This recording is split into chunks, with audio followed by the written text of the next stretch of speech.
അച്ഛൻ ഫോൺ ചെയ്തിട്ട് വച്ചപ്പോ ഗംഗ പറഞ്ഞതല്ലേ ഇനി എല്ലാരും ഉണ്ട്. ഇനി അച്ഛന്റെ അമ്മയുടെയും കൂടെ പോയ എല്ലാം വാങ്ങിയതെന്ന് കൂട്ടുകാരോട് പറയുമ്പോ ഞാൻ വിഷമിക്കേണ്ടി വരില്ല. ഗംഗയും അച്ഛനും എപ്പോഴും എന്റെ കൂടെ ഉണ്ടാവും എന്നൊക്കെ. എന്നിട്ടെന്താ ഇങ്ങനെ?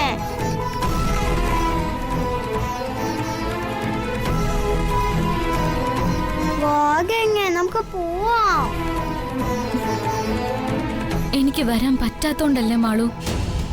ഞാൻ പറയുന്ന എന്താ മാളു മനസ്സിലാക്കാത്തത്? എന്താ പറ്റി? എന്ത് പറ്റി? എന്താ പറ്റിയെന്ന്? മഹേട്ടൻ അപ്പുറത്തേക്ക് പോയിക്കോ. കാര്യം എന്താന്ന് വെച്ചാ പറ ഗംഗേ. ഒന്നുമില്ല മഹേട്ട, എനിക്ക് എങ്ങും വരാൻ വയ്യ. ഓക്കെ ഇന്നിനി എങ്ങും പോണ്ട. മാളു, നമുക്ക് മറ്റൊരു സംഭവം. എങ്ങനെ റെസ്റ്റ് എടുക്കട്ടെ.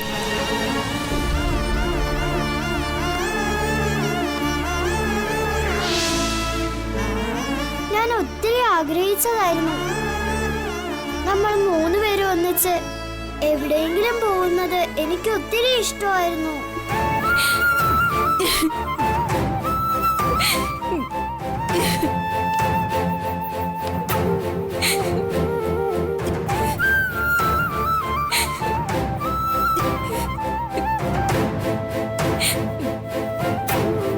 ഗംഗ കരയണ്ട, സാരമില്ല.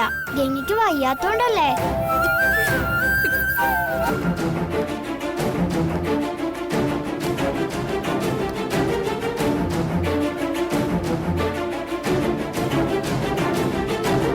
നമുക്ക് വേറൊരു ദിവസം പോവാം.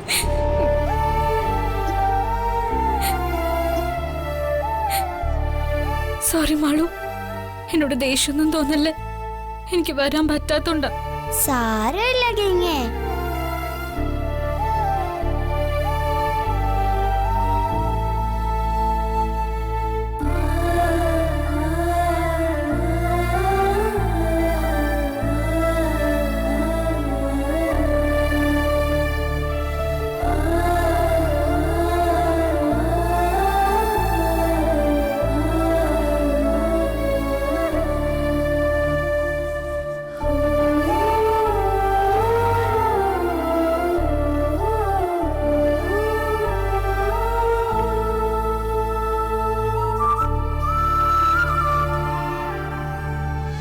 നീ വലിയൊരു ചതിയിലാ ഗംഗപ്പെട്ടിരിക്കുന്നേ.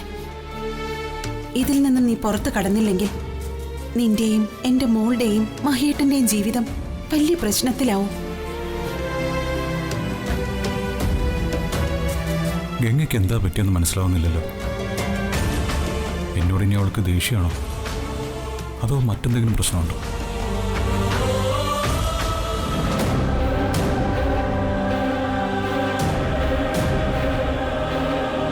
മോളെ, അവനാകെ കൺഫ്യൂഷനായിരിക്കുക മോളെ. ഗംഗ എന്തെങ്ങനെയൊക്കെ പെരുമാറിയെന്നുള്ള ചിന്തയില്ല. നീ വാ, നമുക്ക് എരുതിയിൽ കുറച്ച് പെട്രോൾ ഒഴിച്ചു കൊടുക്കാം. ഇരുതിയിൽ എണ്ണയല്ലേ അമ്മ ഒഴിക്കാം. പെട്രോൾ ആവുമ്പോഴേ പെട്ടെന്ന് ആളിക്കത്താൻ നല്ലതാ. നീ വാ മോളെ.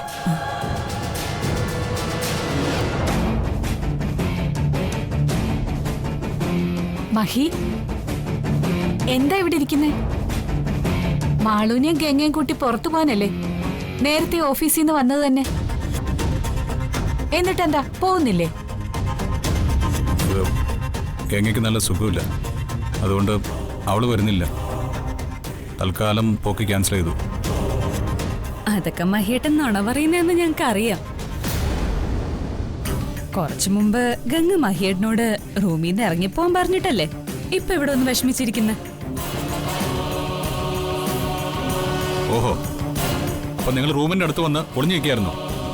ഞങ്ങൾ തമ്മിൽ എന്താ സംസാരിക്കുന്നതെന്ന് കേൾക്കാൻ. ഞങ്ങൾ ഒളിച്ചെന്ന് കേട്ടോന്നും അല്ല മഹി. ഗംഗയെ വിളിക്കാൻ ഞങ്ങൾ അവിടെ വന്നിരുന്നു. അപ്പൊ ഗംഗ പറയുന്നത് ഞങ്ങൾ യാദൃശ്യമായിട്ട് കേട്ടതാ. എന്നാലും മഹിയേട്ടൻ ആഗ്രഹിച്ചൊരു കാര്യത്തിന് വേണ്ടി നേരത്തെ ഓഫീസിൽ നിന്നൊക്കെ വന്നിട്ട് അവൾ ഒരു കാരണമില്ലാതെ ഇങ്ങനൊരു കാര്യം ചെയ്തു കളഞ്ഞല്ലോ മഹിയേട്ട. ഗംഗ ജീവിക്കുന്നത് തന്നെ മാളുവിന് വേണ്ടിയാണെന്നൊക്കെ ആയിരുന്നു എല്ലാവരുടെയും ധാരണ. മഹി അങ്ങനെ തന്നെയാ ഗംഗയെക്കുറിച്ച് കരുതിയെ. അതുകൊണ്ടല്ലേ അവസാന നിമിഷം എല്ലാവരെയും ഞെട്ടിച്ച് മഹി ഗംഗയുടെ കഴുത്തിൽ താലി കെട്ടിയത്. എന്നിട്ടെന്താ, മഹിയുടെ ധാരണകളൊക്കെ വെറുതെ ആയിരുന്നു ഇപ്പൊ മനസ്സിലായില്ലേ? അവൾക്ക് അത്തരം ചിന്തകളൊന്നും ശരിക്കും ഇല്ലായിരുന്നു എന്ന് ഇപ്പൊ ഉറപ്പായില്ലേ? എല്ലാം വെറുതെ പ്രഹസനവും നാടകവും ഒക്കെ ആയിരുന്നു. അല്ലെങ്കിൽ പുറത്തു പോയി ഇത്രയും കൊതിച്ചിരുന്ന മാളുവിനോട് ഒരു കരുണയും ഇല്ലാതെ പുറത്തു പോകാൻ പറ്റില്ല എന്ന് ഗംഗ പറയുമായിരുന്നു.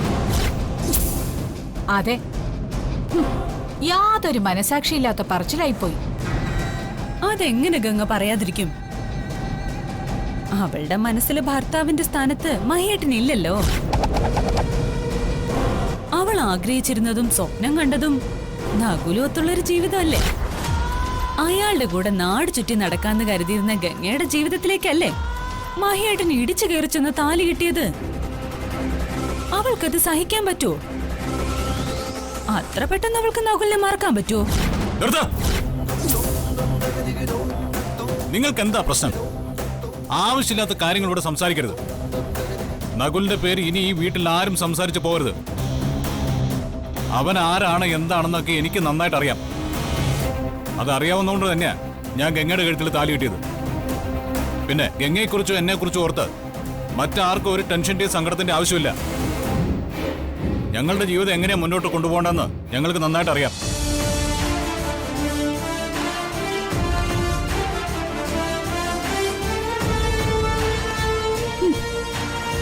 അവന്റെ ദേഷ്യം കണ്ടോ? ആ അതെ, ഗംഗ അടുക്കാത്തതിന്റെ ദേഷ്യം മുഴുവനും അവന്റെ മുഖത്തുണ്ട്. ആന്റി നല്ലൊരു ലോക്ക് തന്നെ അവൾക്ക് കൊടുത്തത്. ഈ അവസരം മുതലെടുത്ത് നമ്മൾ ഇവരെ തമ്മിൽ പിരിക്കണം. അതെ,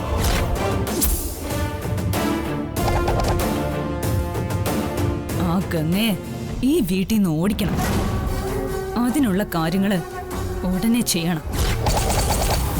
ഇത്തരം ചെറിയ കാര്യങ്ങൾ പോരമ്മേ, കുറച്ച് കാര്യമായിട്ട് എന്തെങ്കിലും പ്ലാൻ ചെയ്തേ പറ്റൂ.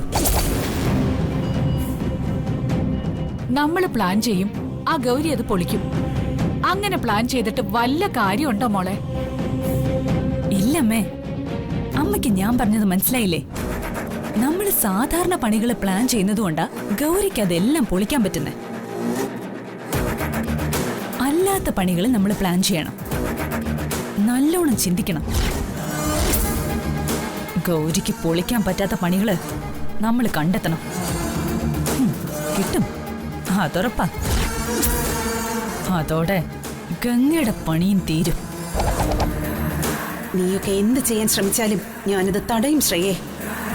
ഈ ജന്മം നിനക്ക് മഹിയേടന്റെ ഭാര്യയാകാനാവില്ല. ഞാനതിന് സമ്മതിക്കില്ല.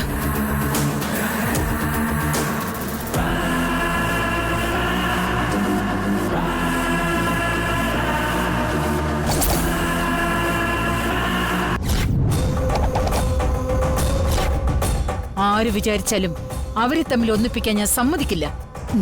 എനിക്ക് ജീവനുള്ളിടത്തോളം അത് നടക്കുകയില്ല. അവളിപ്പോ മഹിയുടെ കൂടെ പുറത്തു പോകാതെ മുറിയിൽ തന്നെ ഇരുന്നത് നാത്തൂൻ ജോത്സ്യം പറഞ്ഞ കാര്യങ്ങൾ പറഞ്ഞിട്ടല്ലേ? അല്ല നാത്തൂനെ, ഒരു സംശയം. അയാള് ജാതകങ്ങൾ നോക്കിയിട്ട് മഹിക്ക് ആപത്തുണ്ടാവുമെന്ന് പറഞ്ഞു. പക്ഷേ ഗംഗ നാത്തൂന്റെ കൂടെ തന്നെ ഉണ്ടായിരുന്നില്ലേ? അവരുടെ ജാതകങ്ങൾ തമ്മിൽ നല്ല പൊരുത്തം ഉണ്ടായിട്ടും ആ ജോത്സ്യൻ എങ്ങനെയാ മാറ്റി പറഞ്ഞേ? അത്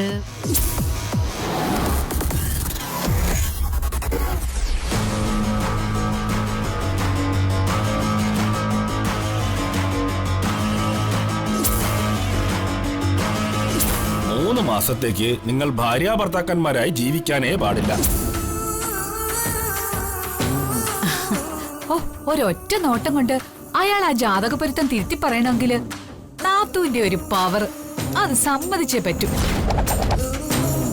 പക്ഷേ ആ ജോത്സ്യൻ 3 മാസമെന്ന് പറഞ്ഞത് വല്ലാത്തൊരു ചതിയായിപ്പോയി. ഒരു വർഷമെങ്കിലും പറയണമായിരുന്നു. എന്നാലേ അവളെ ഇവിടെ ഇട്ട് അനുഭവിപ്പിക്കാൻ പറ്റുള്ളായിരുന്നു. നല്ലൊരവസരമായിരുന്നു. ഇനിയും അവസരങ്ങളുണ്ട് ഹൈമാവതി. അവസരങ്ങളില്ലെങ്കിൽ നമ്മളത് ഉണ്ടാക്കിയിരിക്കും. ഇപ്പം 3 മാസം. ഈ 3 മാസങ്ങൾക്കുള്ളിൽ അവരെ തമ്മിൽ പിരിക്കണം. രണ്ടിനെയും 2 പാത്രങ്ങളിലാക്കണം. ആ, എന്നിട്ട് വേണം ആ ഗംഗ ഇരിക്കുന്ന പാത്രം എടുത്ത് എനിക്ക് പുറത്തു കളയാൻ. അവളെ നമ്മൾ പുറത്താക്കിയിരിക്കും ഹൈമാവതി. അതിനുള്ള വഴികളുണ്ട്. എന്ത് ചെയ്യണം, എങ്ങനെ ചെയ്യണമെന്നൊക്കെ എനിക്ക് നല്ല ധാരണയുണ്ട്. എനിക്ക് നാത്തൂനെ വിശ്വാസം. നാത്തൂൻ ചെയ്യുമെന്ന് പറഞ്ഞാൽ അത് ചെയ്തിരിക്കും. അത് ഉറപ്പല്ലേ? അവളെ പുറത്താക്കി കഴിഞ്ഞാൽ മാത്രമേ എന്റെ മോൾക്കൊരു ജീവിതമുള്ളൂ. ഹൈമാവതി, ഞാൻ പറഞ്ഞില്ലേ അവളെ പുറത്താക്കാമെന്ന്. സോറി നാത്തൂനെ, അവളെ കൊണ്ടൊരു സൗകര്യം ഇല്ലാത്തോണ്ടാ അവളെ പുറത്താക്കണമെന്ന് ഞാൻ വീണ്ടും വീണ്ടും പറഞ്ഞുകൊണ്ടിരിക്കുന്നത്. ആ, ശ്രേയയുടെ അവള് ഇവിടെ എവിടെയോ ഉണ്ട്. വിളിക്കണോ? വേണ്ട, കൂടെ കാണാത്തോണ്ട് ചോദിച്ചെന്നേ ഉള്ളൂ.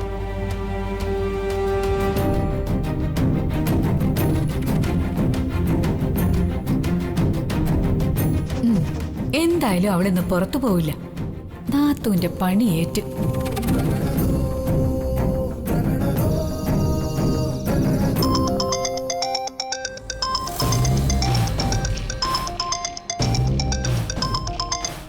നകുലാണല്ലോ.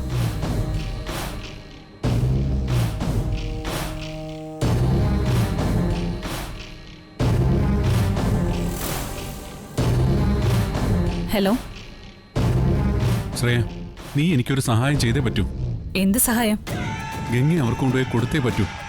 എനിക്കിനി പിടിച്ചു നിൽക്കാനാവില്ല. ഞാൻ അവരുടെ നിന്നും അഡ്വാൻസ് ആയിട്ട് പണം വാങ്ങിയിട്ടുള്ളതാ. ഇനി ഗംഗയെ കൊടുത്തില്ലെങ്കിൽ അവരെന്നെ കൊന്നുകളയും. അതൊരു വലിയ ഗ്യാങ്ങാണ്. അവരെ വെട്ടിച്ച് എനിക്ക് രക്ഷപ്പെടാനാവില്ല. നകുൽ, ഗംഗ ഇവിടുന്ന് ഓടിക്കേണ്ടത് എന്റെ ആവശ്യമാണ്. അതിനു വേണ്ടിയാ നിന്നെ ഇവിടെ കൊണ്ടുവന്നതും പല കാര്യങ്ങളും നമ്മൾ ചെയ്തതും. പക്ഷേ അതിനൊന്നും ഫലം കണ്ടില്ല. അതൊക്കെ കഴിഞ്ഞ കാര്യങ്ങളല്ലേ. അതൊക്കെ ഇനിയും പറഞ്ഞുകൊണ്ടിരുന്നിട്ട് എന്താ കാര്യം? ഞാൻ സംസാരിക്കുന്നത് ഇപ്പോഴത്തെ കാര്യമാണ്. എത്രയും പെട്ടെന്ന് ഞാൻ ഗംഗ അവർക്ക് കൊടുത്തില്ലെങ്കിൽ അത് നിങ്ങളെയും ബാധിക്കും. ഞങ്ങളെയോ? ആ, അതെ. അവരെപ്പോഴാ വീട് കയറി ആക്രമിക്കുന്നതെന്നൊന്നും പറയാൻ പറ്റില്ല. അവരൊരാളെ ടാർഗറ്റ് ചെയ്താൽ അത് നേടാൻ വേണ്ടി എന്തും ചെയ്തെന്നിരിക്കും. അതിന്റെ ഒന്നും ആവശ്യം വരില്ല. നീ ഗംഗയെ എങ്ങനെയെങ്കിലും ഇവിടുന്ന് കടത്താൻ നോക്ക്. അതിനുവേണ്ടിയാ ഞാൻ ശ്രേയെ വിളിച്ചത്. ഗംഗയെ അവിടുന്ന് കടത്താൻ ശ്രേയ ഒന്ന് സഹായിക്കണം. എന്നെ കൊണ്ട് സാധിക്കുന്ന എന്ത് സഹായവും ഞാൻ ചെയ്തു തരാം. അവളെ എങ്ങനെയെങ്കിലും ഇവിടുന്ന് ഒഴിവാക്കി തന്നാ മതി. ശരി, എങ്കിൽ ഞാൻ പറയുന്നത് ശ്രദ്ധിച്ചു കേൾക്കണം.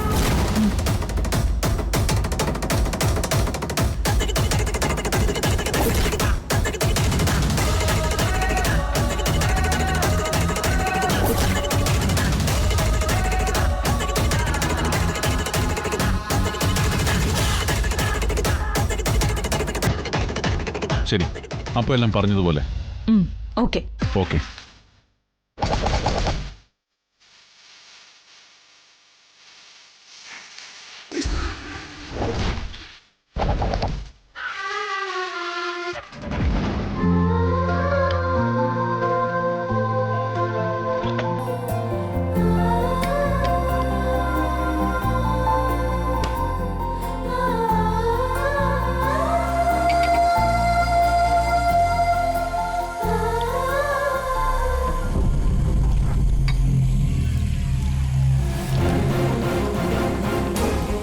എന്റെ ജീവിതവും എന്റെ സ്വപ്നങ്ങളും എല്ലാം കുട്ടിച്ചോറാക്കിയിട്ട് അവള് നിന്ന് അടുക്കള ഭരിക്കുക.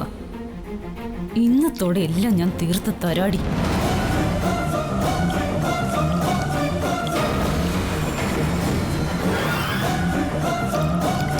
ഗംഗ, വലിയ തിരക്കിലാണോ? അല്ല ശ്രേച്ചി, ഇതിപ്പോ കഴിയും. ശ്രേച്ചിക്ക് എന്തെങ്കിലും വേണോ? എനിക്കൊന്നും വേണ്ട. ഞാൻ ഗംഗയോട് ഒരു കാര്യം ചോദിക്കാൻ വേണ്ടി വന്നതാ. എന്താ ചേച്ചി? എനിക്ക് എന്റെ ജീവിതം മൊത്തത്തിലൊന്ന് മാറ്റിയാ കൊള്ളാന്നുണ്ട്. അതിന് ഗംഗ എന്നെ ഒന്ന് സഹായിക്കണം. അതിനെന്താ, എന്നെ കൊണ്ട് പറ്റുന്ന എന്ത് സഹായവും ശ്രേച്ചയ്ക്ക് വേണ്ടി ചെയ്തു തരാൻ എനിക്ക് സന്തോഷമുള്ളൂ. ഇവിടെ അടുത്തൊരു ഉമാമഹേശ്വര ക്ഷേത്രമുണ്ട്. ഞാൻ ഇടയ്ക്കൊക്കെ ആ ക്ഷേത്രം സ്വപ്നം കാണാൻ തുടങ്ങിയിരിക്കുന്നു. ഒരുപക്ഷെ അതൊരു നിമിത്തമാണെങ്കിലോ. എനിക്കൊന്ന് ആ ക്ഷേത്രത്തിൽ പോയാൽ കൊള്ളാന്നുണ്ട്. പക്ഷേ അവിടെ എങ്ങനെയാ പ്രാർത്ഥിക്കേണ്ടത്, ക്ഷേത്ര ആചാരങ്ങളൊക്കെ എങ്ങനെയാ, അതൊന്നും എനിക്കറിയില്ല. ഗംഗ എന്റെ കൂടെ ഒന്ന് വരാമെങ്കിൽ എല്ലാം എളുപ്പമായിരുന്നേനെ. ഇത്രേ ഉള്ളോ? ഞാൻ വരാം ശ്രേയച്ചി. എനിക്കിതൊക്കെ ഒത്തിരി സന്തോഷമുള്ള കാര്യ. നമുക്ക് നാളെ രാവിലെ തന്നെ പോവാം. ആണോ? താങ്ക്സ് ഗംഗ. ഗംഗയ്ക്ക് എന്നോട് ദേഷ്യമായിരിക്കും ഞാൻ വിളിച്ച ഗംഗ വരില്ലെന്നാ ഞാൻ കരുതിയത്. പക്ഷേ എന്റെ ചിന്തകൾ പിന്നെയും തെറ്റി. വലിയ മനസ്സാ ഗംഗയ്ക്ക്. അങ്ങനെയൊന്നുമില്ല ശ്രേയച്ചി. ഇതൊക്കെ ശ്രീമഹേശ്വരനായിട്ട് ചേച്ചിയുടെ മനസ്സിന് തോന്നിക്കുന്നല്ലേ? ഒരു നല്ല കാര്യല്ലേ? നമുക്ക് രാവിലെ തന്നെ പോവാം. ശരി, എന്നാ ഗംഗയുടെ ജോലി നടക്കട്ടെ.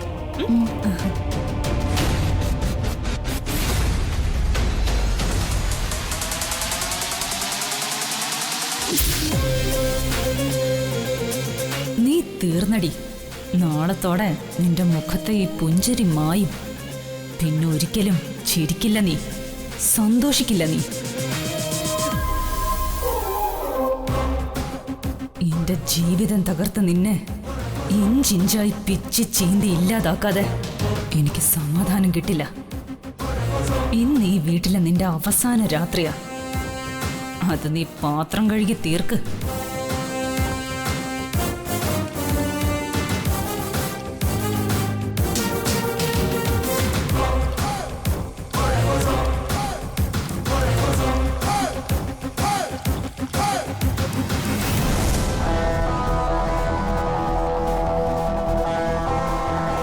ഇതൊക്കെ നടക്കോ? ആ നകുൽ എന്ത് പ്ലാൻ ചെയ്താലും അവസാനം കുളമാവും. അതുകൊണ്ട് ചോദിച്ചതാ. ഇതങ്ങനെ സംഭവിക്കില്ല. ഇനി ഗംഗയ്ക്ക് ഇങ്ങോട്ടൊരു തിരിച്ചുവരവുണ്ടാവില്ല, അതുറപ്പാ. ആ രീതിയിൽ പഴുതടച്ച ഞാൻ എല്ലാം പ്ലാൻ ചെയ്തിരിക്കുന്നത്. അവൾ ഇവിടുന്ന് പോണം. ഞാൻ വളർത്തിയ മഹി എന്റെ വാക്കുകൾ ധിക്കരിച്ച് എന്റെ തീരുമാനങ്ങൾ മറികടന്ന് ഓരോന്നും ചെയ്യാൻ തുടങ്ങിയത് ആ ഗംഗ ഈ വീട്ടിൽ കാലുകുത്തിയതിനു ശേഷമാ. അത് സംശയമില്ലാത്ത കാര്യം. അവള് ആ ഗംഗ ആദ്യമായിട്ട് ഇവിടെ വന്നപ്പോഴേ ഞാൻ പറഞ്ഞതാ അവളെ എത്രയും പെട്ടെന്ന് ഇവിടുന്ന് പറഞ്ഞു വിടണോന്ന്. അപ്പ ആരും കേട്ടില്ല. ഓ, ആരും കേൾക്കാതിരുന്നല്ലോ. നമ്മൾ പല രീതിയിൽ ശ്രമിച്ചിട്ടും അവളെ ഇവിടെ ഒന്നും പറഞ്ഞയക്കാൻ കഴിയാതെ വന്നതല്ലേ. അവൾ ആദ്യം മാളുവിന് കയ്യിലെടുത്തു, പിന്നെ മഹിയേട്ടന്റെ മനസ്സിൽ കയറി പറ്റി. അതോടെ നമുക്കൊന്നും ചെയ്യാൻ പറ്റാതെയായി. അതൊന്നും അല്ലായിരുന്നു പ്രശ്നം. ഗൗരി അവളെ സഹായിക്കാനെത്തി. അല്ലായിരുന്നെങ്കിൽ ഇതിനകം നമുക്ക് എങ്ങനെയെങ്കിലും ഗംഗ ഇവിടുന്ന് ഓടിക്കാമായിരുന്നു. നകുൽ അവളെ ഇവിടുന്ന് എങ്ങോട്ടെങ്കിലും ഒന്ന് കൊണ്ടുപോയി കഴിഞ്ഞാ പിന്നെ നമുക്ക് പേടിക്കാനൊന്നുമില്ല. ഗൗരിയല്ല, ഇനി സാക്ഷാൽ ഡ്രാക്കുള വന്നാലും ആ ചെകുത്താന്മാരുടെ കയ്യിൽ നിന്നും ഗംഗയെ രക്ഷിക്കാൻ പറ്റില്ല. ആണോ? എന്നാ ഇത്തവണത്തെ പ്ലാൻ വിജയിക്കും. അങ്ങനൊരു പ്രതീക്ഷയില്ല ഞാനും. എങ്ങനെയെങ്കിലും ഗംഗ ഇവിടുന്ന് ഒഴിവാക്കിയാലേ എനിക്കൊരു ജീവിതമുള്ളൂ. അല്ലെങ്കിൽ ഈ വീട്ടിൽ ഞാൻ ഇനി കഴിയുന്നതിന് അർത്ഥമില്ലാതാവും. ജീവിക്കുന്നതിന് തന്നെ അർത്ഥമില്ലാതാവും.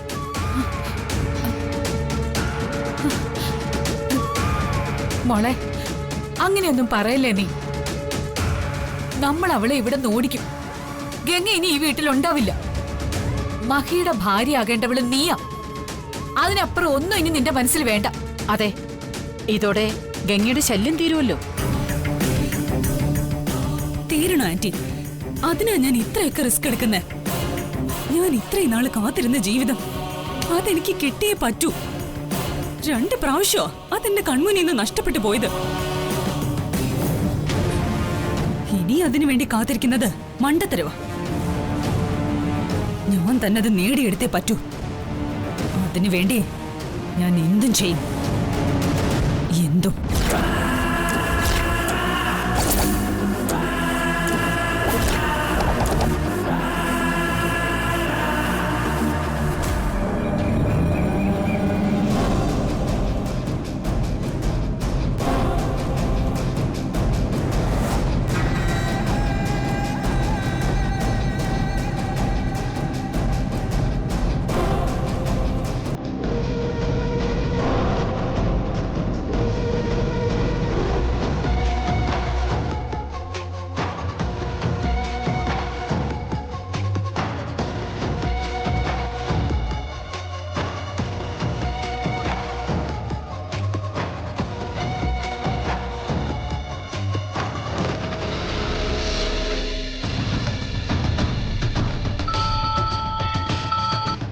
ഹലോ.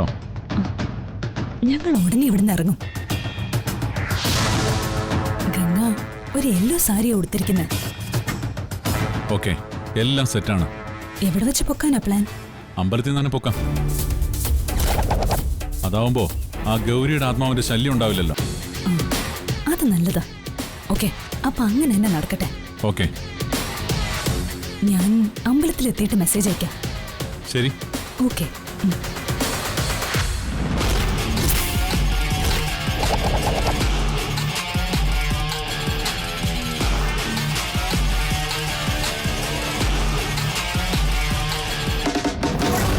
ഗംഗയെ കൊണ്ടുപോയി നകുലിന്റെ കയ്യിൽ കൊടുക്കാനുള്ള പദ്ധതിയാ. എങ്ങനെയെങ്കിലും ഗംഗയെ രക്ഷിച്ചേ പറ്റൂ.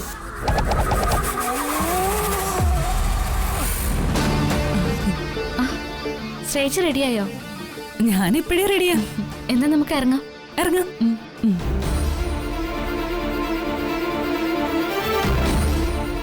വേണ്ട വേണ്ട ഗംഗേ, പോകരുത്. ശ്രേയയുടെ കൂടെ പോകരുത്.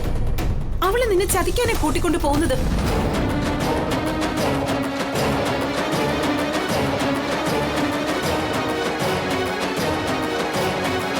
എങ്ങനെയെങ്കിലും ഗംഗയെ രക്ഷിക്കണം.